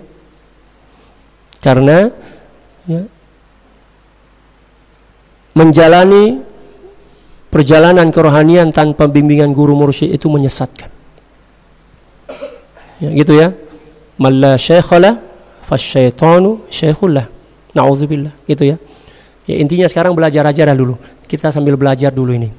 Kita mantapkan diri kita dan ilmu ini, lalu kemudian kita berdoa kepada Allah agar Allah Subhanahu wa taala mempertemukan kita dengan orang yang bisa membimbing dan mendampingi kita untuk melalui proses itu. Zikrul fana itu adalah kesempurnaan kehambaan kepada Allah, kesempurnaan ma'rifah. Setelah seseorang sampai kepada zikrul fana, barulah hati dia akan dipenuhi dengan cahaya, gitu ya. Berkerut semua dah ya antum ini. Allah. Yang kedua, suhbatuhu lizakirin, bersahabat dengan orang-orang yang ahli zikir, gitu kan. Yang ketiga, tamassukuhu bil amali shalih alladhi lam yattasil bihi syai'un minal ilal wa huwa tamassuku bis syariatil muhammadiyah. Yang kedua secara ringkas adalah tetap berpegang teguh kepada nilai-nilai syariat. Jangan malah ninggalin sholat. Ya. Ente kenapa enggak sholat? Saya sholat saya bukan di sini, saya sholat di Mekah. Bukan sholat di Mekah itu, sholat di neraka itu. Ya, enggak boleh ngomong kayak gitu. Ente enggak sholat? Enggak. Ente enggak lihat saya sholat. Hati saya ini senantiasa berada di hadapan Ka'bah. Ka'bah mana itu? Enggak boleh. Karena salah satu di antara tanda kesempurnaan kewalian dan ma'rifah seseorang, semakin bertambah kewaliannya, semakin berpegang teguh kepada nilai-nilai syariat. Karena syariat itu ibarat gelas dan hakikat itu adalah air yang ada di dalamnya. Anda bisa memiliki air sesuai dengan size atau ukuran gelas Anda. Kalau syariat Anda mantap, maka tampungan air Anda juga banyak. Tapi kalau gelas Anda hanya kecil kayak gini, ya tampungannya sedikit. Makanya Para ulama mengajarkan kita tentang keseimbangan antara syariat dan tasawuf. Gitu ya. Dan itulah yang diamalkan guru kita, Maulana Syekh. Luar biasa. Nggak perlu cari contoh jauh-jauh, beliau ya, yang zamannya masih sangat dekat dengan kita. Alhamdulillah. Gitu ya. Allah. Dan zikir terbagi menjadi dua, zikir jahar pada halaman 58 itu ya, dan zikir khafi atau zikir sir. Ya, para ulama berbeda pendapat.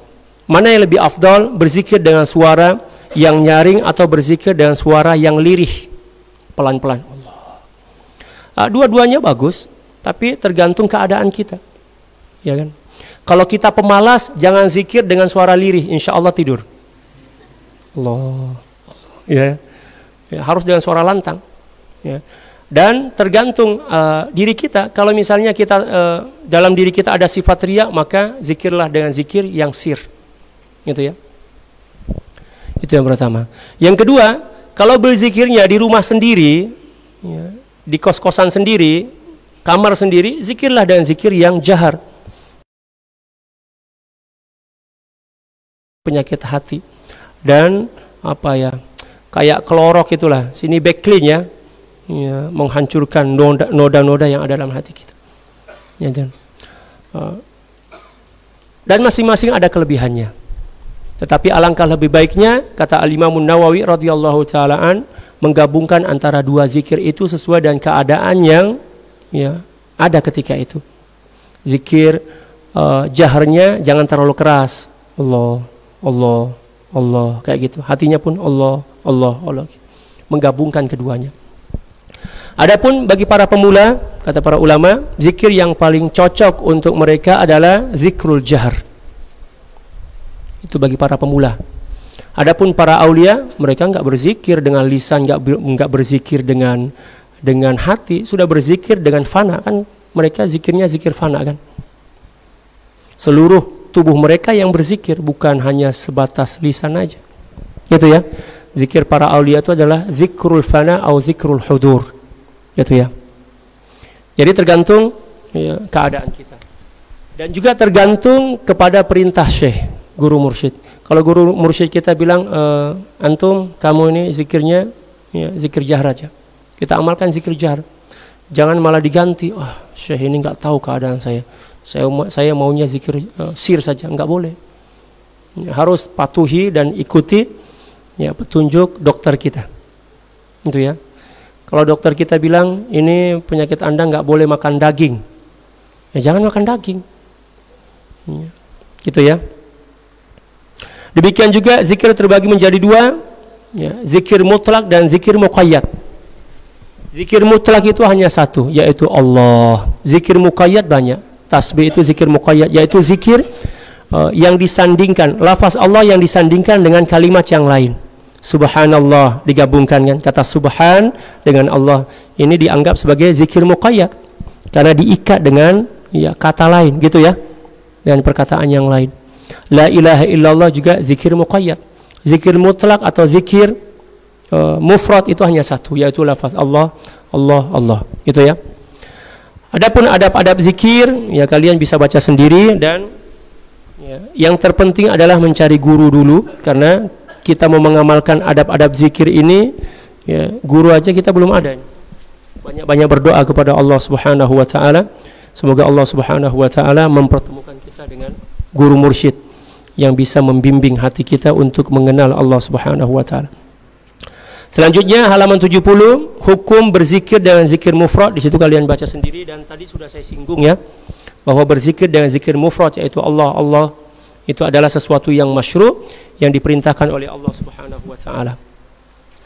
At-tahdziru min tarki dzikr. Ya, peringatan atau ancaman bagi orang yang meninggalkan zikir. Itu kalian baca juga ya. Disebutkan di situ pada halaman 74 ya. Wa amma fi sunnati Rasulillah sallallahu alaihi wasallam faqad ruya an Abi Hurairah radhiyallahu taala anhu 'anil jami' qala Rasulullah sallallahu alaihi wasallam ma min qaumin yaqumuna min min majlisin la yadhkuruna fihi Allah illa qamu ala mithli jifati himar Allah wa kana alaihim hasratan yaumal qiyamah. Allah. Tidaklah suatu komunitas yang berdiri dari suatu majlis di mana dalam majlis itu mereka tidak berzikir kepada Allah Subhanahu wa taala, kecuali mereka akan berdiri ya, seperti berdiri meninggalkan Allah. Apa?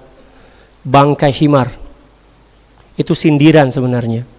Maksudnya menunjukkan betapa ruginya seseorang yang berada di suatu tempat tanpa berzikir kepada Allah. Itu ya. Itu adalah sindiran dari baginda sallallahu alaihi wasallam. Wa kana alaihim hasratan yaumil qiyamah, dan akan menjadi sesuatu yang akan disesali di akhirat nanti.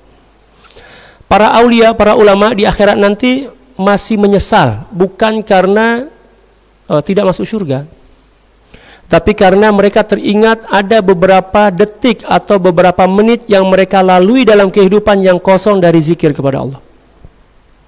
Itu yang mereka sesali. Ya. Kita satu hari bernapas berapa kali? Berapa kali bernapas kita? Kubra, normalnya kita bernapas 20 kali sehari semalam. 20.000 kali, mohon maaf ya. Sudah ngantuk ini.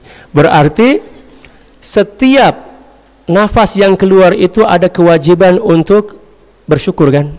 Dan syukur yang paling simpel adalah berzikir kepada Allah. Makanya Al-Imam Sya'rani radhiyallahu ta'ala di awal-awal perjalanan kerohanian beliau tidak pernah meninggalkan zikir la ilaha illallah 20.000 kali sehari semalam. Untuk apa? Untuk ya, membayar hutang syukur ya, pada setiap nafas yang jumlahnya 20.000 sehari semalam. Selawatnya 10.000 kali. Luar biasa kan? Ya, pantas saja beliau menjadi wali yang hebat. Kalau kita, Allah, malu mau cerita. Dalam sholat aja nggak zikir, apatah lagi di luar sholat. Ya kitalah yang lebih tahu tentang diri kita. Nggak perlu kita bangga. Allah Subhanahu wa ta'ala maha mengetahui.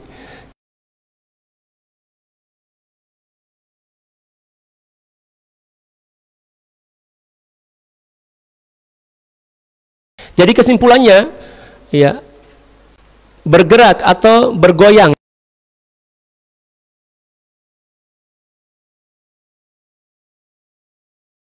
Bergoyang atau tamayul. Apa sih isinya seperti ini? Apa ya? Bukan bergoyang ya, kalau bergoyang. Oke lah bergoyang, bukan goyang dangdut ya. Tamayul bahasa Arabnya. Ya ini. Kayak daun pisang, daun kelapa yang melambai-lambai kayak gitu kan. Kita melambai seperti ini, melambai lagi. Hukumnya apa? Mubah kan? Nggak ada hukum, karena itu adalah ya, tidak terkait dengan syariat.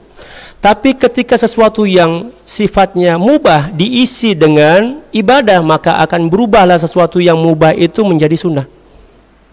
Itu kaedahnya ya. Kaedahnya seperti itu. Ya. Ada orang yang jogging, mubah kan? Lari. Tapi kalau diisi dengan zikir berubah menjadi ibadah. Ada orang yang tari balet. Balet ya namanya. Ya betul nggak? Saya nggak tahu juga, nggak pernah belajar sih. Diisi dengan zikir. Atau yoga ya, istilahnya yoga ya. Ya. Tari yoga atau apa? Senam yoga, bukan tari ya. Itu kan mubah kan untuk kesehatan. Kalau diisi dengan zikir gimana? Mantap. Tapi ya tutup aurat lah. Gitu ya. Mantap. Nggak ada masalah. Demikian juga orang yang menari sambil berzikir, apa masalahnya? Daripada menari sambil teriak-teriak kayak orang gila, ya silakan berzikir, nggak apa-apa. Ini hukum dasarnya ya. Tapi nggak mungkinlah masa kita zikir sambil menari, sambil berjoget, ya sambil duduk lah. Kalau seandainya ada orang yang berzikir sambil menari, nggak apa-apa. Apa masalahnya? Menari itu mubah lah, sesuatu yang mubah yang diisi dengan ibadah akan berubah menjadi ibadah. Tapi ya lihat keadaan lah. Kalau seandainya berzikir sambil menari itu menjadi fitnah, maka hati-hati. Ibadah itu akan menjadi maksiat. Paham ya? Sama juga ya. Memakai celak itu hukumnya sunnah kan? Betul nggak? Apakah kita harus mengamalkan sunnah dimanapun kita berada? Oh, jangan dulu, lihat keadaannya. Al-ada muhakkama. Adat kebiasaan masyarakat itu adalah sumber hukum. Kalau kalian tinggal di Mesir, jangan coba-coba pakai celak. Karena apa? Pasti orang Mesir akan ngeledekin kalian. Kamu mau kawin ya pakai celak. Atau kamu mau apa istilahnya? Apa sih istilahnya kita? Kayak bencong-bencong itu loh. Apa ya? Banci ya, banci. Nah, dianggap banci. Ya, makanya di sana nggak boleh pakai celak. Makanya ulama-ulama, guru-guru kami di sana nggak ada yang pakai celak. Karena akan disindir dan ya, dia apa ya? Diledekin sama orang. Ya kan? Tapi kalau kita di Indonesia, lihat dulu. Kalau kita di sini tapi kami dulu pakai celak loh. Di masa kami tahun 2000 sampai 2004 ya, kalian mungkin belum lahir. Sudah ada yang lahir ya. Pakai celak, kawan kami ramai. Ya, tulab. Ya kan? Pakai celak. Ya. Tapi sekarang jangan. Ya. Karena apa? Taghayyurul ahkam bitaghayyuril azminati wal amkinati wal ashkhas. Itu ya, kaidah fikihnya. Perubahan hukum itu tergantung keadaan, tempat dan juga orangnya. Paham enggak? Ya, al-hukmu yaduru ma'illatihi wujudan wa adaman. Kalian kan sudah belajar usul fiqh dan qawaidul fiqhiyah itu. Jadi tidak semua hal yang sunnah itu harus kita amalkan dimanapun kita berada. Oh, enggak seperti itu. Lihat keadaannya. Gitu ya. Ya. Contoh misalnya, bagi orang yang mengatakan pakai jubah itu sunnah. Saya mau nyunah Ustaz, dimanapun saya berada. Coba kalian pergi di Labuan Haji berenang sambil pakai jubah. Ditangkap orang kalian, kiranya orang gila itu dibawa ke Selak Alas nanti. Jadi tergantung situasinya gitu ya. Atau pergi ke mall pakai kayak gini, semua orang yang ada di mall itu mungkin lari. Oh, ada pengajian ini, oh pulang gitu ya. Jadi mengamalkan sunnah itu tergantung tempat dan kondisinya gitu ya. Ya, makanya orang yang tidak belajar usulul fiqh dan qawaidul fiqhiyah hidupnya apa ya, jumud, kaku, memahami sesuatu itu secara sathiyah. Ya, apa ya, hanya memahaminya secara tekstual, bukan kontekstual. Dia hanya memahami sesuatu itu secara ya, eksplisit, bukan implisit. Padahal di dalam ajaran kita kan ada kaidah-kaidah. Ada hal-hal yang harus kita pahami dengan ya apa pendekatan tekstual dan kontekstual kan. Ya, tergantung ya qarinahnya. Nanti kan kalian belajar dalam usulul fiqh dan qawaidul fiqh. Oh, memang apa ya? Seronok lah kalau bahasa Melayu belajar qawaidul fiqhiyah dan usul fiqh itu mengasyikkan. Wallahu a'lam bishawab. Para tulab dan thalibat ya mungkin hanya sebatas itu yang bisa kita baca pada malam hari ini ya. Kesimpulannya al-harakatu fi zikri itu adalah hal yang tidak jadi masalah.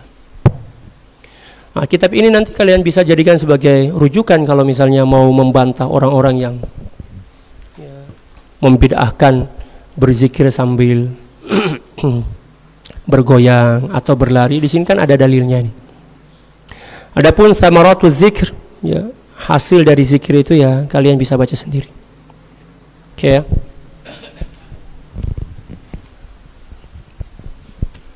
Dan insyaallah ya, besok kita akan lanjutkan pada halaman 91 ya, al-muzakarah. Wallahu a'lam bishawab. Subhanaka la ilma lana illa ma 'allamtana innaka antal alimul hakim wa la hawla wa la quwwata illa billahil aliyyil azim. A'udzu billahi minasy syaithanir rajim. Bismillahirrahmanirrahim. Alhamdulillahi rabbil alamin wassalatu wassalamu ala mabu'usi rahmatan lil alamin sayyidina Muhammad wa ala alihi wa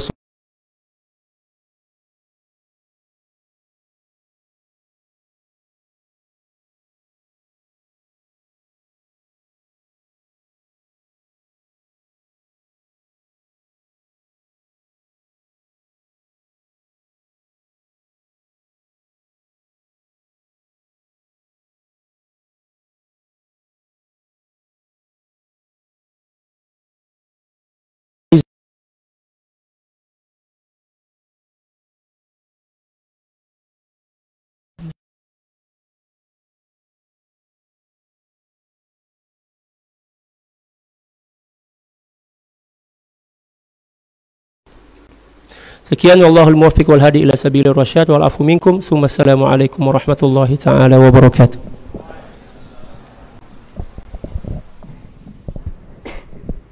Baiklah, kalau kita pada malam hari ini kita cukupkan sampai di sini. Agar lebih barokahnya, mari kita tutup dengan membaca hamdalah dan doa kafaratul majelis.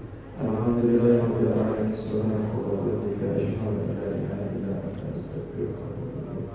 Sekian, Allahumma biqul hadi ila sabilir rasyad.